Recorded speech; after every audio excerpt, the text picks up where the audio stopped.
शिक्षकों की भर्ती के मामले में बीएड वालों को, और उन्होंने कहा चूंकि हमने सरकारी आदेश पे काम किया, फिर डीएड वाले कोर्ट चले गए, फिर हम कोर्ट से रिलीफ लाए, लेकिन अब सरकार कुछ सुनवाई नहीं कर रही। और उसी बिना पे हमने मुख्यमंत्री से पूछा भी तो उन्होंने कहा न्याय होगा। रायपुर से बिलासपुर आए, अब मिल गए हैं डीएड वाले, इनके पास भी पोथे हैं, इनकी भी अपनी मांगे हैं, इनको भी सुनते हैं। बताइए क्या नाम है? ओम प्रकाश साहू। ओम प्रकाश साहू। ये बीएड वर्सेस डीएड कब से चल रहा है एक्चुअल में देश में?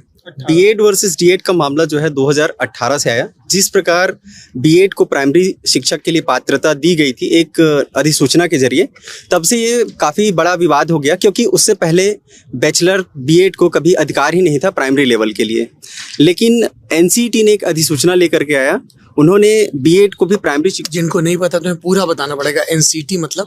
जी, एनसीईटी मतलब राष्ट्रीय शिक्षा परिषद का एक संस्था है, बॉडी है, सेंट्रल गवर्निंग बॉडी है। उन्होंने यह जो व्यवस्था है उसको लेकर के आया था एक अधिसूचना के जरिए, जिसमें उनको पात्रता दी गई कि आप भी एक 6 महीने का सेतु कोर्स करके अपना जो नियुक्ति है उसके 2 साल के अंतराल में आप 6 ब्रिज कोर्स। जी, तो वहाँ से ये कॉन्सेप्ट आया था।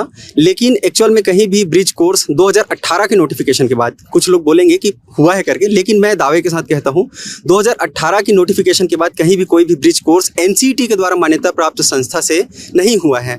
और उनको कहीं पास भी ये अथॉरिटी नहीं थी। उनको प्राइमरी लेवल पे पहले ही चैलेंज किया गया था कि आपकी नियुक्ति योग्यता जो है परिपूर्ण नहीं करती है प्राइमरी लेवल के स्तर पर। इसके लिए क्योंकि सुप्रीम कोर्ट में भी माननीय राजस्थान हाई कोर्ट का जो मामला चल रहा था वो भी पेंडिंग था, उसका भी डिसीजन आया। सबसे पहले राजस्थान हाई कोर्ट ने यह माना कि बीएड की जो नियुक्ति है या बीएड की जो योग्यता है वो प्राथमिक के बच्चों को पढ़ाने के लिए पूर्ण नहीं है, क्योंकि जो बच्चों को पढ़ाने का जो एक तरीका रहता है, उनको जो पेडागॉजिकल जो स्किल्स रहते हैं वो काफ़ी अलग रहता है। पेडागॉजिकल स्किल क्या होते हैं? ये जो बच्चों का जो स्पेशली जो 1 से 5 वर्ष के जो बच्चे होते हैं, ये वही है जो हिमांशी सिंह पढ़ाती हैं? जी जी, बिल्कुल बिल्कुल बिल्कुल बिल्कुल, जी जी जी। तो उनका जो पेडागॉजिकल जो स्किल्स होता है वो काफ़ी डिफरेंट होता है पढ़ाने का। हमको उनका स्पेशल ट्रेनिंग दिया जाता है 1 से 5 वर्ष के बच्चों को पढ़ाने के लिए।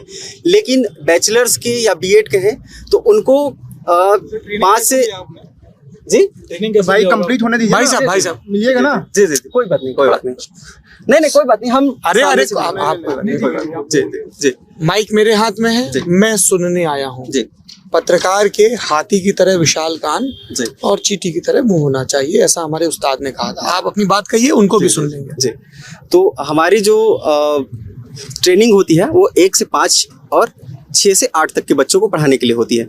लेकिन जो बीएड के जो स्टूडेंट रहते हैं या अभ्यर्थी रहते हैं उनको 6 से 8 और ऊपर की कक्षाओं को पढ़ाने के लिए, बच्चों को पढ़ाने के लिए ट्रेनिंग दिया जाता है।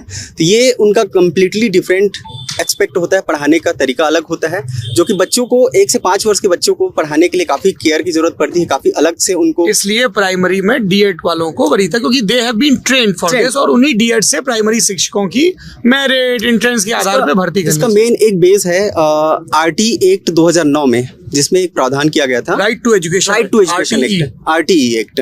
उसमें साफ साफ कहा गया था कि बच्चों का जो पढ़ाने का जो 6 से 14 वर्ष के जो बच्चे हैं उनको निःशुल्क एवं अनिवार्य शिक्षा दी जाएगी, उसके साथ ही साथ गुणवत्तापरक भी शिक्षा दी जाएगी। तो ये सुप्रीम कोर्ट ने, उससे पहले राजस्थान हाई कोर्ट ने ये माना कि ये उसका वायलेशन है। साथ ही साथ सुप्रीम कोर्ट ने ये भी माना कि आर्टिकल 21A का जो एक्सपेक्ट है, जो मौलिक अधिकार का जो राइट है, वो भी इससे उल्लंघन होता है बीएड को शामिल करने से। तो वहाँ से लेकर के ये मौलिक अधिकार का मामला भी बन जाता है। इस वजह से सुप्रीम कोर्ट ने, राजस्थान हाई कोर्ट ने सभी जगह बीएड को अयोग्य करार दिया। और इसके बाद देश में अलग अलग राज्यों में भी ये मामला काफी गर्मा गर्मी का हो गया। ठीक है, आप बताइए छत्तीसगढ़ का क्या प्रकरण है? 4500 वाली भर्ती। जी जी जी, छत्तीसगढ़ में लगभग 6500 की भर्ती आती है सहायक शिक्षकों की, जिसमें बीएड को भी स्टार्टिंग में जो नोटिफिकेशन आया था उसमें शामिल कर लिया गया था। लेकिन जैसे ही नोटिफिकेशन आता है 4 मई 2023 को नोटिफिकेशन आता है, उस नोटिफिकेशन को हम लोग विदिन 20 डेज हम लोग चैलेंज कर देते हैं छत्तीसगढ़ हाई कोर्ट में। आपका चैलेंज क्या था कि इसमें बीएड वालों को क्यों शामिल किया जा रहा है, सिर्फ डीएड वालों के लिए रखा जाए? क्योंकि राजस्थान हाई कोर्ट का जजमेंट आ चुका था और उन्होंने सेंट्रल गवर्निंग बॉडी जो एनसीईटी का जो एक्ट है उसको क्वेश्चन कर दिया था। फिर क्या हुआ? तो आप एक चीज यहाँ देखिए कि कोई भी अगर सेंट्रल गवर्निंग बॉडी का कोई एक्ट होता है, अगर कोई न्यायालय किसी भी दिन अगर उसको अवैध करार देती है तो वो उसी दिन से ऑल इंडिया के लिए वो क्वेश्ड हो जाता है। ये केवल राजस्थान के लिए नहीं था, ऑल ओवर इंडिया वो वैलिड था। और वो जो केस था वो सुप्रीम कोर्ट में बीएड वाले जो है चैलेंज किए हुए थे और वो केस चल रही थी, लेकिन उस जजमेंट पर कहीं भी स्टे ऑर्डर नहीं था। अब इसका मतलब ये है कि स्टे ऑर्डर नहीं था, मतलब वो उस दिन से ही रद्द था। अगर सुप्रीम कोर्ट का वहाँ स्टे ऑर्डर होता तो ये माना जाता कि हाँ वो उस टाइम तक वैलिड था, लेकिन राज्य सरकार ने उस टाइम उसी के बेस पर बीएड वालों को शामिल करके एक नोटिफिकेशन निकाल दिया। हमारा इसी को लेकर के एक जब मामला आया तो हम लोगों ने छत्तीसगढ़ हाई कोर्ट में इसको लेकर के गए, अपनी याचिका को लेकर के गए कि हमारे साथ जो है अन्याय हो रहा है। 2018 से तो सफ़र कर ही रहे थे, लेकिन अगर 2023 में भी अगर उस चीज़ को लेकर जब राजस्थान हाई कोर्ट का जजमेंट आ चुका है, उसके बावजूद भी अगर ये सारी चीज़ें होती है तो ये हमारा कहीं ना कहीं राइट जो है यहाँ जा रहा है। तो हम इसको लेकर के हाई कोर्ट में चैलेंज किए थे। हाई कोर्ट में मामला पेंडिंग था। 30 मई को हम लोगों का केस लगा हुआ था। 30 मई के बाद 6 जून को हमारा जो फर्स्ट सुनवाई हुआ 6 जून को हुआ। एग्ज़ाम से पहले ये सारा चीज़ की बात है। एग्ज़ाम जो है 10 जून को कंडक्ट हुआ। तो वहाँ जब पहला जो सुनवाई होता है उसमें बोला जाता है कि अभी एग्ज़ाम सामने है तो इसको हम लोग कुछ नहीं कर सकते, इस पर रोक नहीं लगा सकते, एग्ज़ाम को होने दीजिए, मामला सुप्रीम कोर्ट में भी पेंडिंग है, जैसा भी आगे रहेगा उसको देखेंगे करके। उसके बाद 11 अगस्त 2023 को जजमेंट आ जाता है माननीय उच्चतम न्यायालय का, जिसको लेकर के हम एक बार फिर से छत्तीसगढ़ हाई कोर्ट का शरण लेते हैं कि मामला जो है सुप्रीम कोर्ट से क्लियर हो चुका है। तो अब ये जो है डीएड वालों को ही प्रेफर किया गया है। हाँ, और उसमें साफ तो इस पर फिर हाई कोर्ट ने आपको स्टे दे दिया। हाई कोर्ट में उस टाइम हम लोग को स्टे मिल गया था। हम लोग को वहाँ बीएड को बाहर करके एक एंट्री ऑर्डर दे दिया था कि जितने भी डिप्लोमा के कैंडिडेट हैं उनका काउंसलिंग प्रक्रिया जो है फिर बीएड वाले चले गए। फिर हमारी काउंसलिंग हुई। हाँ। हम लोगों ने पूरा सब डॉक्यूमेंट वेरिफिकेशन के लिए पूरी तैयारी कर ली। 30 तारीख तक हमारा लास्ट डेट था काउंसलिंग का। 1 तारीख से हम लोगों को डॉक्यूमेंट वेरिफिकेशन कराना था, लेकिन इसी बीच बीएड के जो कैंडिडेट थे उन्होंने सुप्रीम कोर्ट का रुख किया और बहुत सारी केस जो है, जैसे कि वो लोग पहला केस जो थोड़ा सा मतलब मैं बात आपकी सुन रहा हूँ पर थोड़ा बाकी दर्शकों का भी ध्यान, तो वो भी स्टे ले आए। जी नहीं वो चीजों को छुपाए थे। पहला वाला जो केस लगा हुआ था जिसको हमने भर्ती विज्ञापन को चैलेंज किया था, नोटिफिकेशन को, उस केस को वहाँ छुपा दिए। उन्होंने बाद वाली केस को बताया 5788 को, और इस बेस पे उनको भी स्टे मिल गया। कि हाँ ये जो है अभी देखते हैं। वो ये कह रहे हैं जो हमको रायपुर में मिले थे कि हमने तो सरकार ने भर्ती निकाली, सरकार ने इजाजत दी, सरकार के भरोसे पे हमने ज्वाइन किया, ट्रेनिंग की और अब हम नौकरी कर रहे हैं। दूसरी नौकरियां एडहॉक की या तमाम छोड़ के एक भाई साहब मिले, बोले हमारी 2 मार्च को शादी हुई। कोई भी व्यक्ति, आपकी अब क्या मांग है? हमारी मांग है कि उन सबको निकाल के बाहर करो। जो भी हाई कोर्ट का फैसला है, चाहे सुप्रीम कोर्ट का फैसला जो भी आया है, उसको सरकार उसको माने। 6 सप्ताह का समय दिया है। 6-7 महीने से काम कर रहे हैं, उनका क्या होगा? उनको नियुक्ति कंडीशनल ही मिली थी। उनको सारी शर्तों के साथ वो बता कर 8 क्रमांक में पार्टी अंतिम आदेश निर्णय था माननीय उच्च न्यायालय में विचाराधीन नंबर की प्रकरण माननीय आदेश के अधीन होगा। यानी अंततः जो ये जो बातें हैं उनके नियुक्ति पत्र है, ये नियुक्ति पत्र है। ये उनको नियुक्ति सारी कंडीशनल मिली थी। हम 10 महीने से अपने हक के लिए लड़ रहे हैं, 10 महीने से कोर्ट जीते, यहाँ तक कि इन लोगों को 4 तक सुनवाई मत हो, सुनवाई को पेंडिंग कराया। अच्छा, अगर उनका कैंसिल हो जाएगा तो तुम लोगों को नौकरी मिल जाएगी। हाँ, हमारी काउंसलिंग पहले होती है, हम कर चुके हैं। अरे थोड़ा समझने तो दो, मैं यहीं खड़ा हूँ। तो तुम्हारी काउंसलिंग हुई लेकिन तुम्हें नियुक्ति नहीं मिली।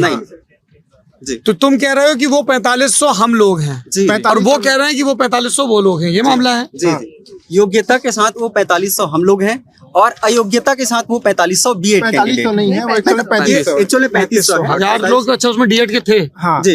नहीं, टोटल 6500 की भर्ती है, 3500 बीएड है उसमें, बाकी 6200 में बाकी। अच्छा, 6500 में 3500 बीएड है। उन बीएड को 3500 को हटा के आपको रखा जाए, वो हमारा हक था। तब एक चीज और बताना चाहूंगा, अब ये मामला कोर्ट में है या सरकार कंप्लीट हो चुका है, पूरा जजमेंट आ चुका है सुप्रीम कोर्ट ने। तो सरकार क्यों नहीं जजमेंट लागू कर रही?